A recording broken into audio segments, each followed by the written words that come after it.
Estamos aqui com a doutora Lívia Figueiredo, advogada, mestre em Direito de Família, que vai conversar com a gente um caso interessante. Eu até perguntei assim, a senhora é advogada ou nutricionista? Ela falou, não, eu sou advogada. Porque ela falou assim, alimentos compensatórios. Aí eu pensei assim, algum alimento que você come, né? E que vai te compensar aí por 2 dias sem comer. Mas o alimento compensatório são os alimentos que um cônjuge paga para o outro, né? Quando há separação e tem que pagar a famosa pensão, né? Isso, os alimentos, diferentemente da comida que a gente ingere e sustenta, constituem tudo aquilo que a pessoa precisa, né? Para sobrevivência, moradia, lazer, vestuário, a comida também, né? As contas de casa. Mas os compensatórios em si, eles divergem um pouquinho desses alimentos que a gente já conhece, que todo mundo ouve falar, né? Porque ele consiste ele tem um caráter indenizatório, pago por aquele cônjuge que depois do divórcio ou de uma dissolução de união estável tem uma parcela maior do patrimônio, mas não porque aquele patrimônio era dos dois e ficou só para ele, é um patrimônio que ele já tinha, então que o outro não tem direito. Ele indeniza aquela pessoa em razão dessa diferença de patrimônio. Então, os alimentos compensatórios são esses, que são então, um pouco vamos esclarecer. Dos alimentos vamos esclarecer. que a gente... O sujeito casa com a pessoa, ele já tem um imóvel, por exemplo. Ele já tem um imóvel. Ele casou. Aí, na hora de divorciar, esse imóvel ele não tem que partilhar com aquele ex-cônjuge, ex-companheiro, porque é só dele. Ele já tinha, não entra na comunhão dos bens. E por causa disso, ele tem que depois... Ele pagaria uma pensão com caráter indenizatório. Para manter um equilíbrio, né? Então é melhor ele colocar, colocar de uma vez. Para manter um equilíbrio, assim, é importante lembrar que ainda a gente não tem previsão legal ainda dos alimentos compensatórios, temos decisões já de alguns tribunais do país, mas na lei escrito ainda não tem, é um instituto assim doutrinário que tem decisões do tribunal estão chegando, mas ainda não temos nenhum artigo específico. Doutora Lívia, muito comum, às vezes a pessoa quando faz o divórcio ali, ela quer manter o mesmo padrão de vida, né, gente? Porque, lembrando, quando tá casado, você tem a união de 2 rendas, os esforços de 2 pessoas, mas aí vem com o divórcio, a separação, o que acontece? Vai cair esse como se diz, esse equilíbrio nessa vida dos 2. E aí a pessoa, ela pode pedir, por quanto tempo que ela pode pedir essa pensão, essa ajuda financeira? Não existe um tempo. A gente não tem, nem na lei, nem em lugar nenhum estabelece um tempo. Você pode pedir por tanto tempo. Primeiro, é válido pensar que o divórcio implica em queda de padrão de vida, né? Onde era um lugar só, viram 2 com a mesma renda. Mas, assim, é possível esse pedido de pensão entre cônjuges, mas não existe ainda um tempo fixado. Isso não está na lei, nem dos alimentos comuns que a gente conhece, que a gente ouve falar, né? Que é o alimento para subsistência, para manutenção de padrão de vida, tampouco para os compensatórios. Mas, assim, o judiciário, na hora, ele avalia o caso a caso. Então, ele pega assim, quanto tempo que ficou casado, a pessoa tem condição, às vezes, se ela não está no mercado de trabalho, ela tem condição de se inserir no mercado de trabalho? Porque senão também ela fica muito tempo, né? A ideia é tirar aquele parasitismo, né? Assim, encostei e pronto, agora virou aposentadoria privada. Vira vitalício. Exatamente. Então, para tirar esse caráter de aposentadoria privada, o juiz, ele pondera, ele vê qual que é o tempo, conforme a circunstância da pessoa, o tempo de... Se ela tem condições, a idade, as condições de saúde, e dependendo, às vezes, nem dá a pensão para o ex-cônjuge. No caso de união estável também, como que fica a situação? Tem muita gente vivendo aí em união estável, né? E aí já tem um tempo, e aí mora junto, e quando divorcia? Como é que faz? Quando tem o término, né? Dissolução, né? Da união estável. O divórcio é só para o casamento. É só para o casamento. Quando tem a dissolução da união estável, é mais ou menos os mesmos critérios. Uma vez reconhecida aquela união, ou o juiz analisa a idade das pessoas, quanto tempo, qual que era a dependência durante a união estável, mas aí durante o casamento isso aí tem que ir para o juiz, o juiz decidir. As partes podem fazer um acordo, né? Por acordo vale tudo, só não vale o que está contra a lei. Pode ser no cartório só não pode fazer. Quando tem menor, às vezes tem um filho menor, aí não pode ser no cartório, tem que ser no judiciário. Mas o fato de ser no judiciário não significa que tenha um litígio, né? O judiciário pode homologar um acordo, com certeza. Então, por acordo, se as partes quiserem estabelecer que a pensão vai ser 5, 10, 15, 1 ou que não vai ter pensão, Entre os cônjuges não tem problema nenhum. Agora, no judiciário, tem que levar em conta essas questões.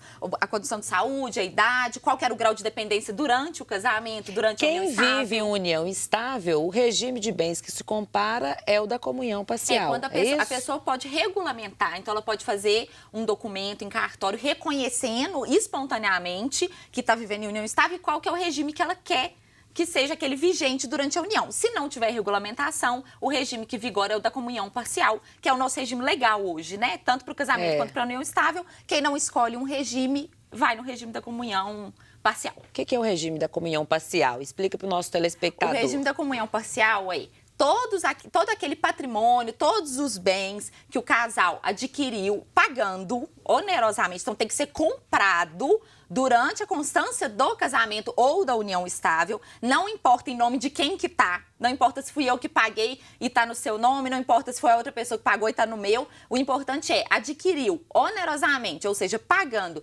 durante a constância do casamento, vai dividir. Se for divorciar, vai dividir 50% para cada um. Por outro lado, aquele patrimônio que cada um já tinha antes de casar ou que recebeu a título gratuito. O que é título gratuito? Por doação ou por herança, não partilha. O outro não tem direito, fica só para aquele que é titular do bem. A ação de direito de trabalho também entra nisso? Ação trabalhista? Entra. A gente tem ainda há alguma discussão se esses direitos trabalhistas entram... fazem parte, né, do patrimônio comum partilhável e aí tem que se avaliar. Quando que o direito foi constituído?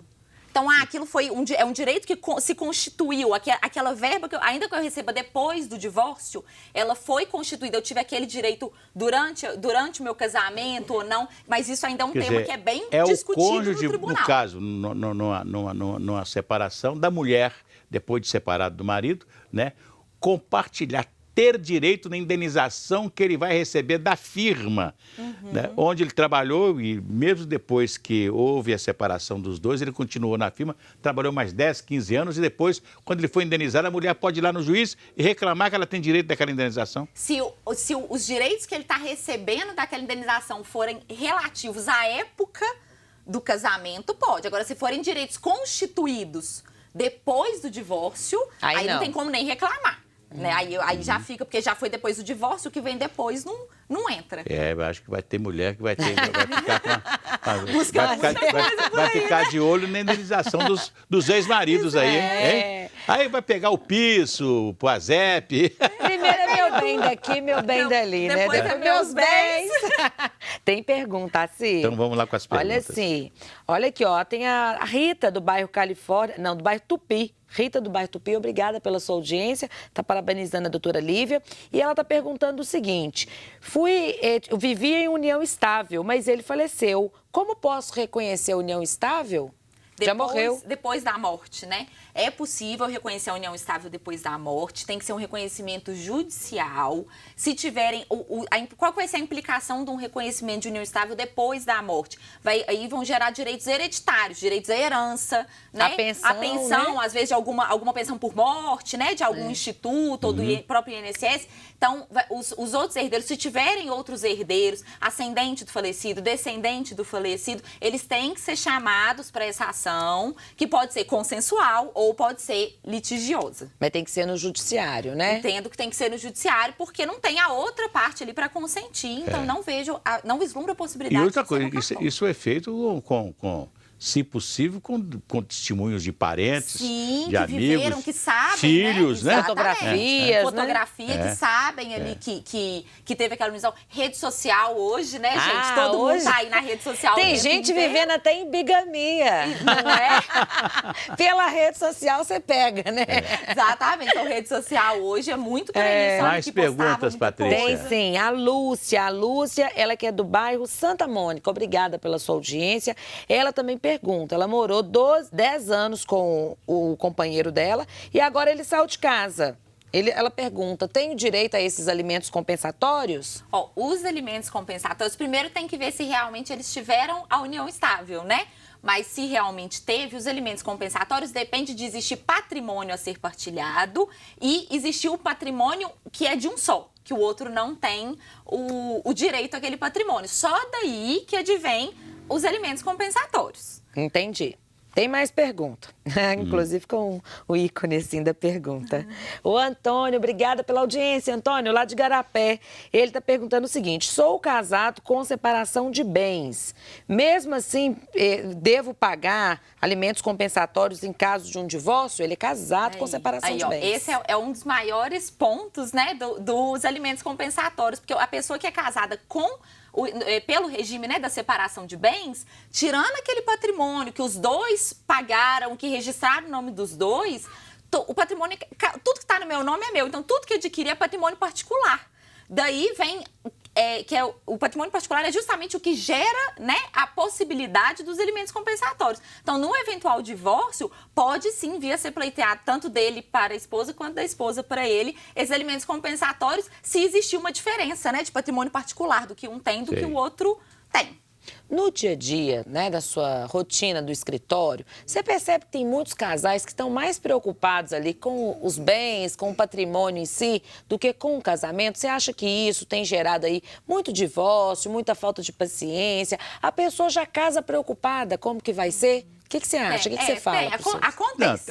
Isso acontece muito, né? Acontece muito. Eu fico vendo assim, fico vendo que a pessoa antes de casar está perguntando qual o direito que eu vou ter, o que eu tenho direito.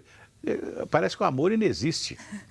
Não, a gente percebe essa preocupação. Eu acho que é importante, assim, se esclarecer, né? Também acho que ninguém precisa casar sem saber para onde que tá indo. Hoje nós temos os regimes de bens, justamente, que eu acho que cada realidade de cada casal se adequa de uma forma, né? A cada regime, conforme, enfim, até para fins de proteção patrimonial, é muito importante a pessoa entender onde que ela tá entrando. Agora, que tem muita gente que às vezes parece que preocupa mais com o patrimônio do que com a própria relação. Isso acontece muito, no fim da relação, então, só patrimônio, né? Acontece muito desses caras que já são velhos, né? Que fora da realidade casam com mulher nova. E claro que já está lá no regime de comunhão, é diferente, né? Mas aí o cara começa a vender o patrimônio para quem? Para entregar dinheiro para quem? Para a nova mulher, né? Aí os filhos vão interdito, tem muito caso desses, né? A lei já protege, né? Aquele cidadão que tem acima de quantos anos? Que tá 70 anos. 70 anos. Ele tem que casar sobre o regime da separação de bens. Olha, tem aqui a participação da telespectadora Letícia. Obrigada, Letícia. Ela que é do bairro Tupi também, tá aqui participando, tá gostando do programa e ela tá brincando com a gente. Ela tá falando o seguinte, que ela tá solteira e se arrumasse um noivo acirantão, ela casaria com regime universal de bens. O problema tá é o noivo, né? Tá difícil, olha, ainda mais a época de São João. Não é? Participação também do Rômulo, obrigada pela audiência. A última Rômulo, pergunta. Ele está perguntando para a doutora Lívia, separou, tem 2 anos que ele está pagando os alimentos compensatórios que o juiz determinou, mas ele queria pedir aí a exoneração desses alimentos. Ele quer saber como proceder, perdeu o emprego. Para pedir a exoneração toda, a pensão ela tem que ter havido uma modificação. Então, ele perdeu o emprego, a condição, a possibilidade dele pagar se modificou. Então, para isso, ele tem que ajuizar uma ação, ele não pode parar de pagar espontaneamente por conta perdi o emprego, parei. Não pode, tem que ter uma decisão judicial. No dia que perdeu o emprego, pode ir lá no juiz lá e pedir. Pode ir no juiz pedir, falar, juiz, não tem mais a mesma condição. Agora, espontaneamente não pode ser um acordo, ele pode ligar lá para a ex-mulher e falar, vamos fazer um acordo? Ou então, ele ajuiza uma ação para poder pedir para o juiz exonerar. Ficou claro. Pois é. Uma aula, né? É uma aula. A pessoa é mestre em direito, nem à toa, é uma aula. Isso é muito importante porque são assuntos que não vão se esgotar nunca, né? Cada dia nós vamos ter aí uma série de jurisprudência, né? Com respeito às separações, né? Que acontecem na vida de todos nós, né? Com certeza. Pois é, eu quero agradecer a sua presença. Eu agradeço, né? Foi um prazer. Deixou aí o seu telefone, né? Patrícia, amanhã a gente volta. Gratidão e alegria, gente. Obrigada. Viva o amor, né? Que a gente quer passar para as pessoas. Um abraço e até amanhã aqui pela TV Horizonte.